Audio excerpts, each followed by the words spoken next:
Eccomi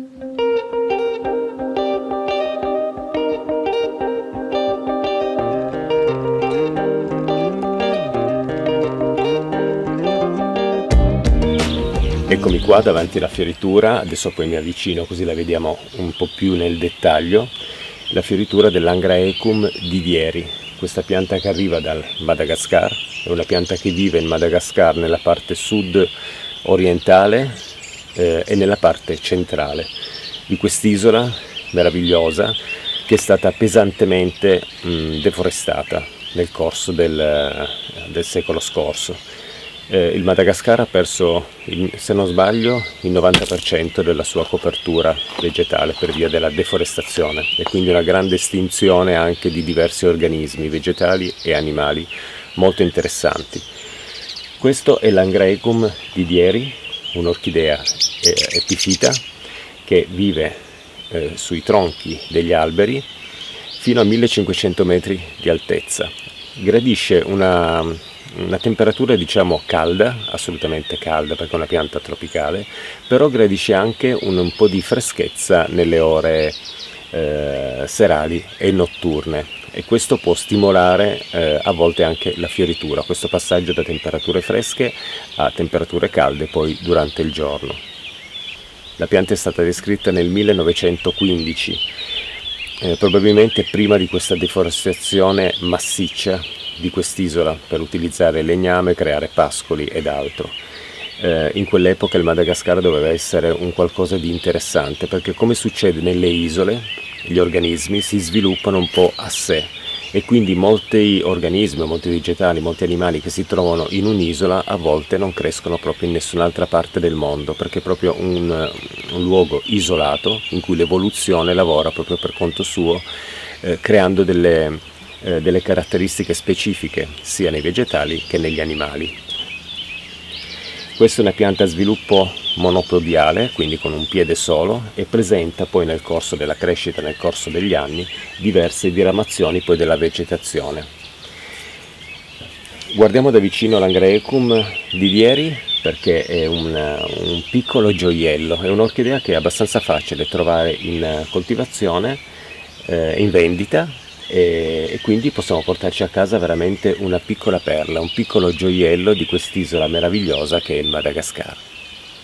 Come potete vedere è una pianta di piccole dimensioni, nel tempo poi sviluppa queste nuove diramazioni, quindi nuovi gruppi di foglie e ogni diramazione poi nel tempo porterà poi il fiore. In questo caso io ho 2 fiori che si sono aperti e in più ne ho uno piccolo qua dietro che però è leggermente deforme, si vede che è stato abortito, e in più ne ho un altro ancora qua sotto che si sta sviluppando, quindi si aprirà poi nel corso del tempo.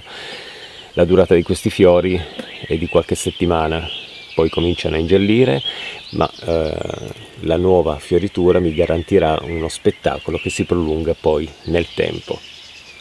Le foglie sono corte nell'Angraecum didieri e bilobate, ce ne possiamo accorgere perché la sommità di queste foglie fa una specie di 2 piccole gobbette. Adesso non so se si vede bene nel dettaglio, comunque potete vedere come sono le foglie di questa meravigliosa pianta.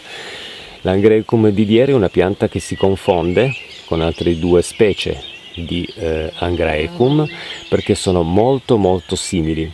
Gli altri 2 Angraecum, non sto a specificare il nome, non l'ho segnato nei miei appunti, hanno un fiore anche leggermente come colorazione diversa, una delle 2 mi sembra che sia un po' più sul giallino, sul rosato se non sbaglio, comunque una pianta meravigliosa.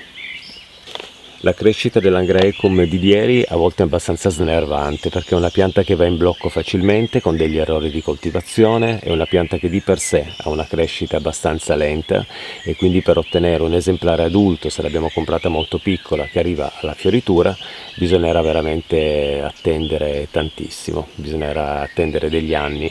Io questa pianta ce l'ho da circa 6 o 7 anni, non ricordo bene l'anno di acquisto, e pian piano è arrivata alla maturità regalandomi questi fiori, però penso che il ritardo della fioritura sia dovuto anche a degli errori di coltivazione che ho fatto io, perché molto spesso non mi sono soffermato sul problema principale di questa pianta, che è quello delle radici, perché sono radici delicatissime, devono essere idratate molto spesso e devono arrivare poi ad asciugare, ma l'asciugatura non deve mai durare più di 2-3 giorni massimo, altrimenti secca la parte verde della punta delle radici, la radice si secca completamente e la pianta va in blocco, perché non ha più lo strumento che gli serve per poter attaccarsi ai rami e per potersi nutrire. La fioritura di questa pianta nell'emisfero settentrionale va da aprile a giugno, quindi proprio nel periodo della primavera possiamo assistere allo sbocciare di questi fiori profumatissimi nelle ore notturne. In più vi faccio vedere che l'Angraecum didieri, come tutti gli Angraecum, presentano poi un prolungamento della fioritura e qui alla fine di questo prolungamento si trova poi il polline. Questo perché? Perché in natura queste piante vengono impollinate dalle falene durante le ore notturne, quando i fiori profumano, e quindi la falena inserisce la sua lingua all'interno del fiore. Questa lingua molto lunga arriva poi a raggiungere il polline in questo prolungamento. Come possiamo coltivare questa orchidea per ottenere la sua fioritura?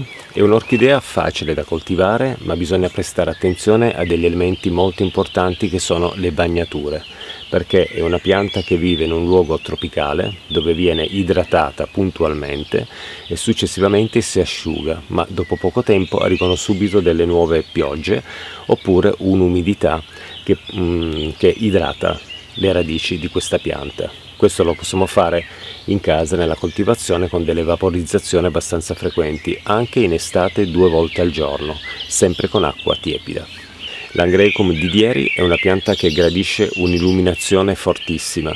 Questo che cosa vuol dire? Che non dobbiamo esporla, soprattutto nel periodo di primavera ed estate, alla luce solare diretta anche nelle ore magari centrali della giornata, ma al mattino presto e alla sera questa pianta deve essere illuminata possibilmente da un po' di raggi solari, perché deve svilupparsi bene e irrobustirsi. Io la coltivo abbaricata a questo tronco già da 7 anni circa, e questa pianta prende tutta la luce del mattino fino alle 11, quando il sole comincia a diventare anche abbastanza forte. Poi la schermatura del glicine permette a questa pianta di andare un pochettino in ombra e la sera prende di nuovo dei raggi solari in questa direzione e illumina l'altra parte della pianta. Con poca luce l'Angraecum didieri fatica a raggiungere la fioritura, quindi possiamo avere uno sviluppo delle foglie, tutte magari sane perché non vengono bruciacchiate ogni tanto da una luce magari particolarmente forte, però si rischia poi di non ottenere questa meravigliosa e candida fioritura. È una pianta da clima caldo, quindi la temperatura deve essere sempre dai 17 ai 20 gradi almeno per poter garantire una crescita ottimale dell'Angraecum didieri. C'è da dire che però è una pianta che gradisce anche una temperatura un pochettino più fresca, questa non durante tutto il giorno ma nelle ore notturne, e molto spesso nelle orchidee questo passaggio di temperatura fresca notturna e temperatura abbastanza torrida poi durante il giorno stimola proprio la fioritura. Questa pianta è stata portata qui in esterno 1 mese e mezzo fa, ha preso anche la grandine. Pensa, quando ha grandinato veramente ho temuto per il mio piccolo Angraecum, e questo ha permesso di far sì che la pianta, dopo il ricovero invernale in casa, portandola all'esterno, di subire proprio questa variazione di temperatura tra notte e giorno, e credo che questo abbia proprio sviluppato, abbia permesso alla pianta di raggiungere la fioritura. Questa è una pianta che io bagno tutti i giorni, in primavera e in estate almeno 2 volte al giorno, perché le temperature salgono, la pianta asciuga più in fretta e quindi ha bisogno di essere idratata, ma bisogna lasciare poi asciugare. Le bagnature io le faccio al mattino presto con un vaporizzatore, insisto per qualche minuto, anche 3, 4, 5 minuti magari, spruzzando un po' intorno. Quando spruzzo anche le altre piante che sono vicino faccio sempre in modo che gli arrivi un pochettino di acqua. Successivamente poi nel pomeriggio, quando la pianta va un pochettino in ombra, quando ci sono le ore centrali della giornata, io a volte passo e ridò di nuovo una spruzzatina in modo da mantenere la punta delle radici sempre sul verde, perché quando poi, come in questo caso vedete, si sono seccate un pochettino nella punta, la radice ho notato che smette un po' di svilupparsi, piuttosto fa partire poi una nuova diramazione, però questo rallenta un pochettino la crescita della pianta, quindi in primavera ed estate almeno una buona bagnatura, magari al mattino, in modo che hai il tempo di asciugare durante il giorno, e volendo nel pomeriggio una vaporizzazione se c'è stata una temperatura particolarmente calda che ha asciugato particolarmente, scusate il ripetersi di alcune parole, del tronchetto in cui la pianta si è attaccata. Questa è stata legata un po' di anni fa al supporto, e poi nel tempo la pianta, sviluppando le radici che sono adesive, si sono attaccate al supporto, hanno permesso poi di poter togliere poi la legatura, e questa pianta è abbarricata così come se fosse in natura in questo tronco questo rametto di sambuco. C'è anche da dire che un altro problema dell'Angraecum didieri è la sua sofferenza ad ambienti particolarmente umidi, quando non c'è circolazione di aria e quando le bagnature sono talmente frequenti da non permettere alle radici di asciugare. Si può correre il rischio di far marcire le radici e mandare in blocco per dei mesi la crescita della pianta. Io, quando ho messo questa pianta in questo supporto di legno, avevo inserito anche dello sfagno per cercare di mantenere umide le radici. Che cosa è successo? È successo che tutte le radici che avevano lo sfagno sono marcite, e quindi la pianta ha dovuto produrne poi di nuove.